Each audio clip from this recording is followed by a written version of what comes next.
Bickley and Marotta Mornings. Arizona Sports. The local sports leader. Bickley Blast. Today, we are all kids. You might dig through your garage for that old leather mitt, put it to your nose, and the smell will transport you back in time. Today, you remember your mom sitting in the bleachers, never missing an inning of Little League, even though she knew nothing about baseball. Today, you are the hotshot rookie looking to blow up the show, or maybe you're the wily veteran looking for that last moment in the sun. Today, it's okay to have hot dogs and peanuts for lunch. Today, it's okay to buy a handful of bubble gum and stuff it in one side of your mouth. And today, it's okay to wear eye black to work. Today, you remember the smell of the grass, the crack of the bat, how impossible it is to get pine tar off your hands, and how weird it was to wear stirrups. Because today, the air crackles and a hush descends on fields of green where hope transcends. In a world full of hate and vitriol, we celebrate the three greatest words of all. Shut up, Jared! I'm kidding, of course. Let's play ball! Phenomenal blast. An epic blast. What is You up? had me like 80% though. Uh-oh. You picked the wrong music. Should have been the natural theme. Oh, well, whatever. Because everybody knows Field of Dreams sucks. I knew you were. Well, I just wanted something. But I'm ready. You know what Are you that ready now? is? Yeah. That's me knocking on my cup. I'm ready to go. I'm ready to. You're ready to play? I'm ready to block some pitches behind the plate. Let's do this. Our boss, the great Ryan Hatch, came by. He's giving away Cracker Jacks and bubblegum to everybody in the I don't office. care if we ever get back. I'm looking at this Cracker Jacks, and I'm going, 120 calories in this little box? No fat, though. But there's a prize inside. That is true. That is true. Only 10 calories in the big league chew. You just said it's okay to do this. It's opening day. Can I I take a wad of big league? Probably not. People don't want to hear that. The first ingredient in Cracker Jacks, by the way, the first ingredient in Cracker Jacks, which is a box of popcorn, the first ingredient, sugar. Yum. Yeah. Uh-huh. Opening day is fantastic. If you're not a sports fan, if opening day doesn't kind of hit you a little bit, right? I wonder if the generation, Sammy and younger, if this 20 years from now, they will have nostalgia for opening day and baseball like we do. Because we grew up when baseball was a bigger deal than the other sports. Yeah. It's very, very true. We did.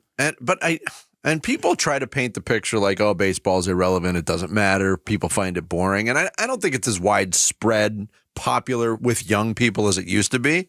But there's still a lot of younger kids that love baseball. Mm-hmm. I mean, my kids are, younger. I mean, they're adults, but they're younger adults. They love baseball.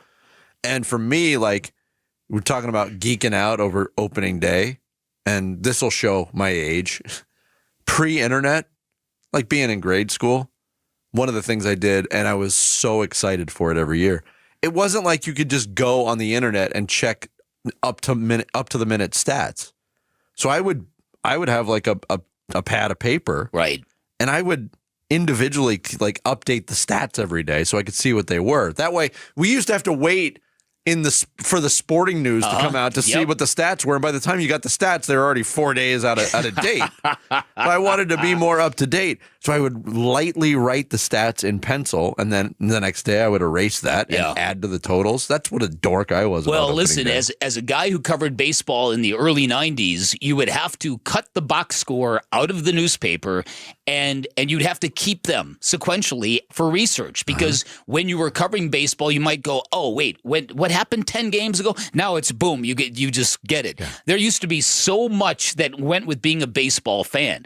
I remember going on summer vacations to, like, say, a lake vacation where you're not really where you're kind of removed. And I remember just reading box scores and recreating games in my head. A baseball box score is the one box score where you can read it and sort of kind of envision what went down. Yeah, you can. And now with the internet adding to it, the play-by-play, you can get pitch by pitch and what the pitch was and how fast it was. You have stats that you have no idea even what the initials stand for. Yeah. One of the funniest things was I've already mentioned that Diamondbacks opening day that had Zach Greinke and how the Diamondbacks and Chip Hale flexed by batting Zach eighth as well as being the opening day starter, and how ticked off the Rockies were by that, and they lit up Zach Greinke. After that game, that was the game when to remove the pressure off of Zach Greinke, Chip Hale started blaming the media for overhyping opening day. And his comments went over like a lead balloon. It was like, you idiot. Of course opening day is different. The discussions we had the next day were like, what? And I like Chip, but that was tone deaf. Of course opening day is different. That's why it's opening day. The 161 games that follow are much less. Yeah. They're all important. Nobody's putting up red, white, and blue bunting behind home plate in the middle of June. No. They're doing it in March and April. Yeah. And as I wrote about today, it's truly, to me, it's really a tip of the cap to the power of nostalgia, of associating great memories with a particular event. Yeah. And you know this because we talk about this all the time. Nostalgia is one of the most powerful forces on the planet. It's an evil thing sometimes. I feel equally as warm-hearted about nostalgia, but also there's that it's kind of a cruel mistress too, isn't it? Explain further. Because you start pining for I see. I got what you're being nostalgic about. It can be wistful. Yeah, yes, yeah. That's the better word. Yeah, definitely. It can be very sentimental. It can be wistful. It can be all that stuff. It feels like even more than the other sports, maybe it's because there's so many games ahead of you. Opening day has that, like, everyone feels the hope of what could be this season. That's it. Looking forward. Even though the NBA is actually the longest season, if you count the playoffs, it lasts the longest on the calendar. But baseball, because you play every day. I know. But baseball, because you play every day and because it's 162 games, that first game, when you have so much in front of you, you feel that hope. Yeah, it's a great feeling. And I wanted to say something, too, because not long ago, we ran across something about if you had to pick one team to guarantee they'll never win a championship in your lifetime. So if they win a championship, you drop dead. That was the hypothetical. Right. I picked the Pittsburgh Pirates. I don't feel good about that pick anymore. They do have Paul Skeens. Uh-huh. I picked the White Sox. I feel very good about that pick. I would pick the Colorado Rockies. Ooh. Yeah.